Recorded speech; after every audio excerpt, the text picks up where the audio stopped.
দিতে হবে সুপ্রিম কোর্টের রায়ের পরেও 25% দিয়ে দেওয়া হচ্ছে না কেন? রাজ্য সরকার জবাব দাও, রাজ্য সরকার জবাব দাও। 25% দিয়ে কবে দেওয়া হবে? রাজ্য সরকার জবাব দাও। দিয়ে আমাদের অধিকার দিয়ে ফেলেছে সরকার, তাই তো এবার প্রতিবাদের গর্জে ওঠা দরকার।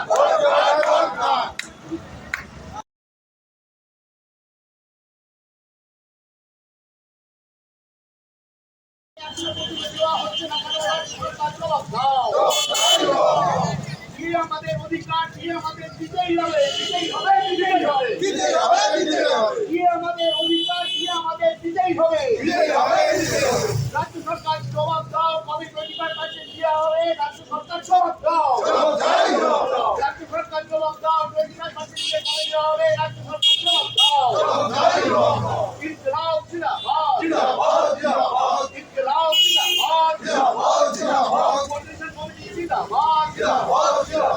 এআইসিপিআই অনুযায়ী 25% দিয়ে অবিলম্বে দিতে হবে, দিতে হবে, 25% দিয়ে এআইসিপিআই অনুযায়ী অবিলম্বে দিতে হবে। নয় অনুযায়ী 25% দিয়ে দেওয়ার অধিকার সুপ্রিম কোর্ট আমাদের দিয়েছে, তারপরে কেন দেওয়া হচ্ছে না? রাজ্য সরকার জবাব দাও, রাজ্য সরকার জবাব দাও। 25% দিয়ে কবে দেওয়া হবে? রাজ্য সরকার জবাব দাও। আমাদের মধ্যে আছে, উনি আপনাদের সামনে কিছু বক্তব্য রাখছেন।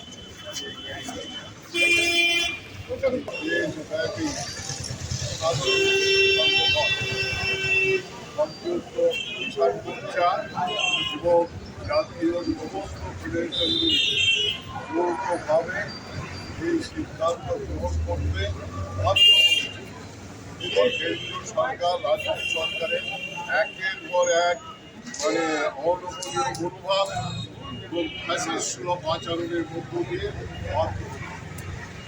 আপনারা জানেন এই সরকার আসার প্রথমেই ভারতবর্ষের যে অন্নদাতা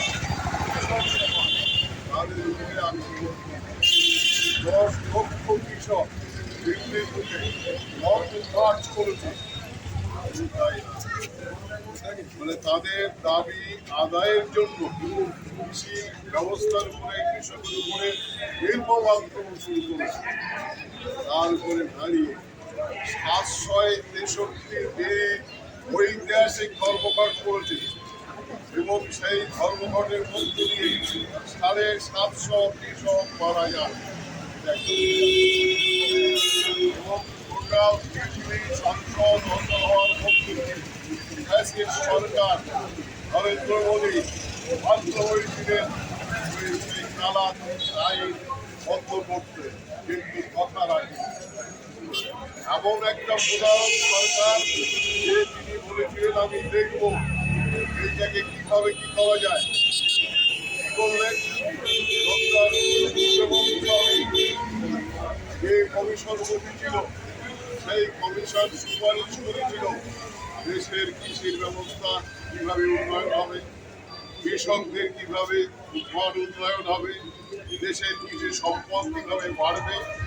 সেই জায়গায় আক্রমণ করলো, বাতিল করলো ডক্টর সুব্রমণ্যম স্বামীর কমিশনের সুপারিশ মানল না। কিন্তু পরবর্তীকালে যেটা